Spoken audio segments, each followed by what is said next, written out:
Naalala niyo mga kababayan yung balitang sinasabi nila na kapag nalaman daw po natin kung sino yung may-ari ng mga pogo dun sa Porac, Pampanga, magugulat daw po tayo.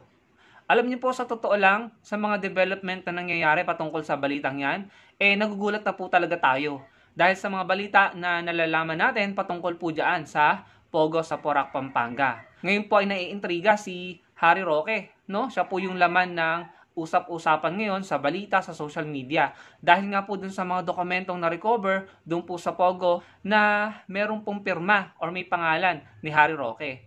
Ibabahagi ko sa inyo itong post ng Impact Leadership pag-usapan po natin.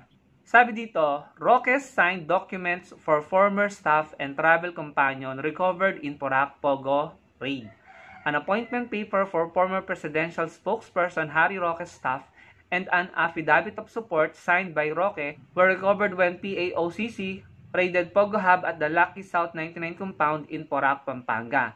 According to the appointment paper dated October 5, 2021, Alberto Rodolfo E. de la Serna, reported by Abante as Mr. Supranational Philippines 2016, was appointed Executive Assistant 3 at Roque's office with a compensation rate of 54,251 pesos.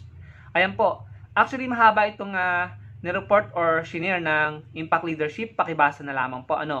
Sabi po dito, I am providing this affidavit to confirm that I will provide financial support to Alberto de la Serna for his travel to Poland, Ukraine, and Italy from October 9, 2023 to October 18, 2023.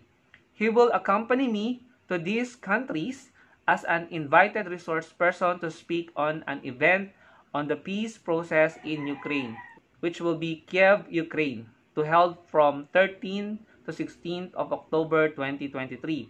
At sabi pa daw ni Harry Roque, I need a travel companion since I am diabetic with coronary stent and suffering from acute spinal stenosis. Ayan po. No, ito po yung post ng Impact Leadership. So, ayun po yung naging paliwanag ni Harry Roque. Pero wag na po tayong mag-plastikan dito. Marami pong umiintriga sa social media, mga netizen. May mga nagtatanong bakit kailangang dating, kasi nabanggit ko dun sa sinabi ng Impact Leadership na dating Mr. Supranational yung naging companion po ni Harry Roque, na naitalaga naman na kanyang parang assistant, no? So nagulat yung mga tao kasi nalaman nga po natin na dating Mr. Supranational 2016, yung pong naging assistant ni Harry Roque, naging travel companion niya, So, nagulat yung mga tao, ay alam niyo naman ang mga netizen, no?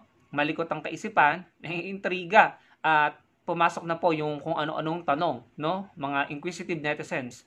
So, tinatanong nila bakit hindi yung asawa ni Harry Roque ang kasama dun sa mga travel na iyon, considering na may mga health concerns pala si Harry Roque. Or bakit daw hindi nurse, no? So, marami pong tanong ang nabuo sa isipan ng mga netizen at ang makakasagot lamang po niyan ay si Harry Roque, no? Sa ngayon, ang alam po natin ay naging assistant niya yung kanyang naisama doon sa mga travel na iyon at yung mga dokumento ito na nakita po doon sa Pogo, no, na may pirma niya, may pangalan niya, ay may kinalaman po doon sa travel nung nga pong sinasabi na naging assistant niya, no, naging companion niya doon sa travel na iyon. At yun nga pong paliwanag ni Harry Roque ay dahil nga po meron siyang mga health conditions na sa aking pagkakaintindi ay kailangan po niya ng kasama. Ang mga netizen nga po ay intrigera, sinasabi nila, tinatanong nila bakit hindi kapamilya mo, kamag-anak or nurse ang isinama mo, no? Pero syempre, like I said, si Harry Roque po ang makakasagot dyan. Sabi nga po dun sa post ng Impact Leadership, parang naging assistant ni Harry Roque, yung guy na kasama dun sa travel, na pinatutungkulan ng mga dokumentong na-recover na pirmado or may pangalan ni Harry Roque doon po sa Pogo sa Porac, Pampanga. Sa pagkakaintindi ko po dun sa mga dokumentong yon, may kinalaman po yan sa pagpo-provide ni Harry Roque ng financial support or financial assistance dun nga po sa mga magiging travel nila, kasama po yung kanyang travel companion.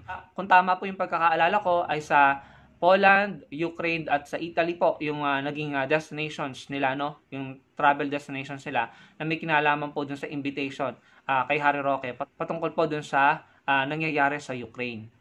May mga vloggers din na gumawa ng content na nagsasabi na siguro kaya nagpakita ng simpatya. Kasi vocal naman si Harry Roque, no?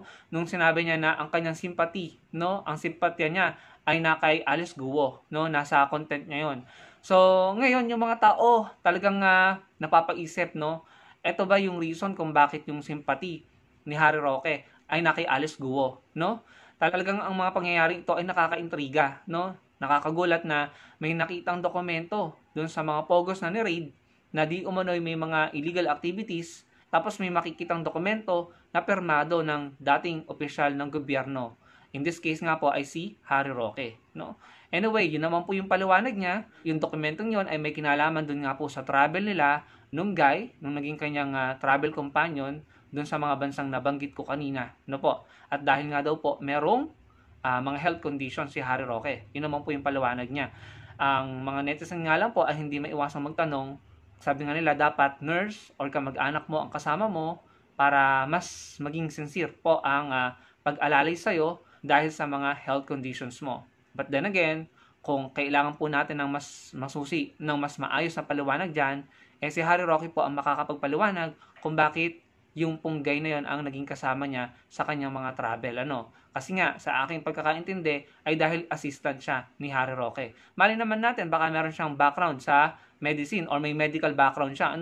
Malay natin, baka dati siyang nurse or may alam sa pagpo-provide ng care or baka dati siyang caregiver, hindi po natin alam yon. Sa ngayon, ang alam po natin ay dati siyang modelo yata, no? Supranational. Pag mga ganyan, ang alam ko, male pageant yan supranational or modeling, no?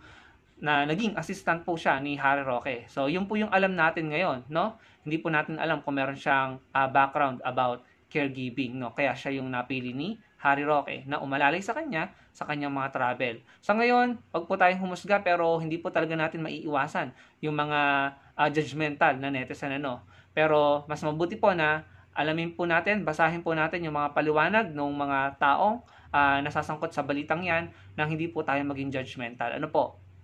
Pero yun na nga, kasi kung ako naman po ang tatanungin nyo, if I'm going to travel abroad, kung maraming bansa yung pupuntahan ko, sana mangyari sa akin yun.